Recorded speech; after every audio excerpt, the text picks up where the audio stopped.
आज की वीडियो में हम बात करेंगे साइनोसाइटिस के बारे में। साइनोसाइटिस एक बहुत ही कॉमन प्रॉब्लम है और बहुत सारे लोगों में ये देखने को मिलती है। हमारे जो चेहरे की हड्डियां होती हैं, इनमें कुछ खाली स्पेसिस होती हैं, होलो स्पेसिस होती हैं, जिनको हम साइनस बोलते हैं। इन साइनसेस का काम होता है कि म्यूकस को प्रोड्यूस करना और नोज के थ्रू ड्रेन आउट कर देना। इन होलो स्पेसिस की जो मेम्ब्रेन है, उनमें जब इन्फ्लामेशन हो जाती है किसी भी कारण से, तो उस कंडीशन को हम साइनोसाइटिस बोलते हैं।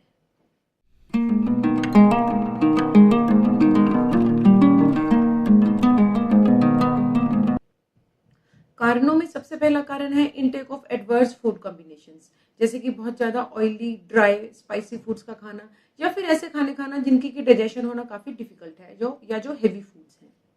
जब हमारी बॉडी के अंदर कफ दूषित हो जाता है, तब वो कफ हमारी जो होलो स्पेसिस हैं, जिनको कि मैंने साइनस बताया, वहाँ पर जाकर एक्यूमुलेट होना स्टार्ट हो जाता है और उसके एक्यूमुलेशन की वजह से कंजेशन स्टार्ट हो जाती है और ब्रीदिंग में प्रॉब्लम होने लगती है। जब पित्त दूषित हो जाता है, तब यही पित्त इन्हीं टिश्यूज की मेम्ब्रेन्स में जाकर इरिटेशन कॉज करता है, इन्फ्लामेशन कर देता है और साइनोसाइटिस की प्रॉब्लम को और भी एडवर्स कर देता है। इसके अलावा बार बार बैक्टीरियल इन्फेक्शंस का होना, एलर्जीज का होना, या जिनकी इम्यूनिटी बहुत ज़्यादा कम है उनमें ये रिपीटेड इन्फेक्शंस होना, more exposure to cold, dusty या ड्राई वेदर, ये भी एक बहुत बड़ा कारण है इसका, साइनोसाइटिस का।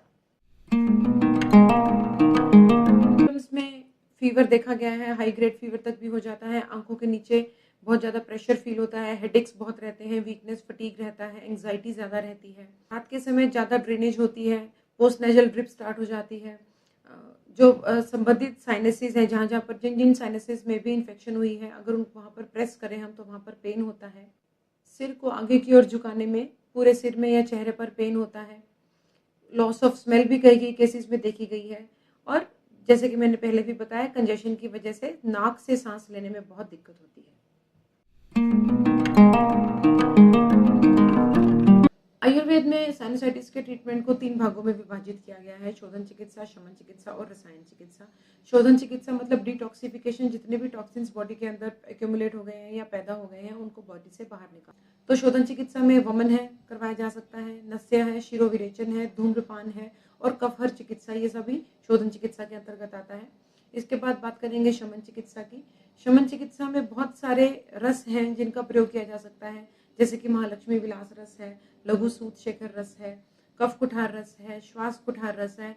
इन सब रसों का प्रयोग किया जाता है। भस्मों में कासीस भस्म है, ताम्र भस्म है, इनका प्रयोग किया जाता है।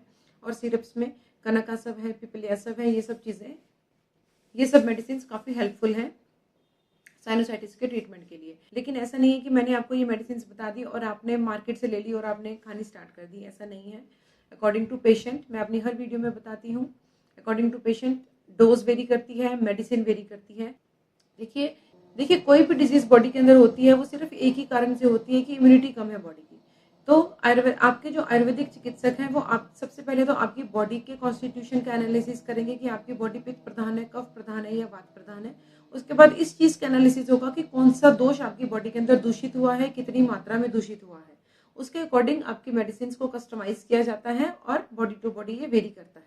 इसलिए मैं बार बार आपको रेकमेंड करती हूँ, किसी भी यूट्यूब की वीडियो से सुनकर कोई भी मेडिसिन ऐसे ही कभी भी ऑर्डर मत कीजिए। हमेशा अपना बॉडी का एनालिसिस करवाइए, उसके बाद अपने आयुर्वेदिक फिजिशियन से ही अपना आयुर्वेदिक ट्रीटमेंट करवाइए। अब जैसे कि पहले मैंने इम्यूनिटी की बात की, तो इम्यूनिटी को बढ़ाने के लिए आयुर्वेद में रसायन का प्रावधान दिया गया है। रसायनों में वर्धमान रसायन है, दशमूल रसायन है, व्याघ्र हरित की है, चित्रक हरित की है, अगस्त्य हरित की है। वही इनकी डोज वेरी करेगी और मैटर करेगी कि किस पेशेंट को कितनी देनी है, लेकिन ये काफ़ी इफेक्टिव हैं, जो कि एडमिनिस्टर की जा सकती हैं साइनोसाइटिस के पेशेंट के लिए। एक रेमेडी मैं आपको बता देती हूँ जो ऑलमोस्ट हर साइनोसाइटिस के पेशेंट को दी जा सकती है, वो है दशमूल और त्रिकटु की डिकॉक्शन बनाकर उसको शहद के साथ मिक्स करके देना। ये काफ़ी इफेक्टिव है, दिन में एक बार इसको दिया जा सकता है, 1 हफ्ते तक इसका सेवन किया जा सकता है बड़े आराम से।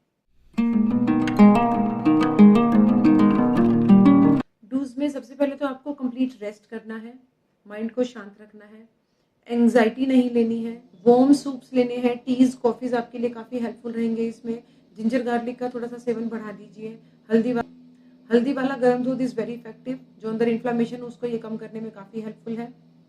भुने हुए चने को थोड़ा सा गर्म करके इसका सेवन किया जा सकता है। इसके अलावा मूंग दाल, कुल्थी दाल, ये दोनों दालें बहुत इफेक्टिव, इनका सूप बना के भी पिया जा सकता है या इनको एज इट इज़ भी कंज्यूम किया जा सकता है दाल बनाकर।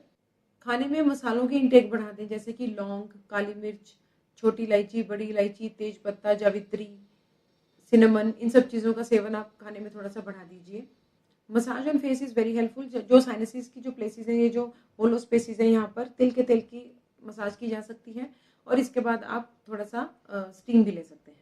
Vitamin C is very very helpful in building up the immunity. Vitamin C के सप्लीमेंट्स भी ले जा सकते हैं या विटामिन रिच फूड्स जो हैं उनकी भी इंटेक आपको बढ़ा देनी चाहिए।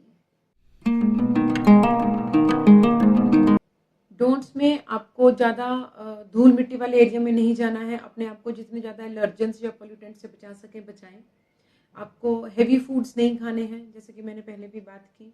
ऑयली स्पाइसी फूड्स नहीं लेने हैं। जंक फूड, फास्ट फूड किसी भी तरह का नहीं लेना है।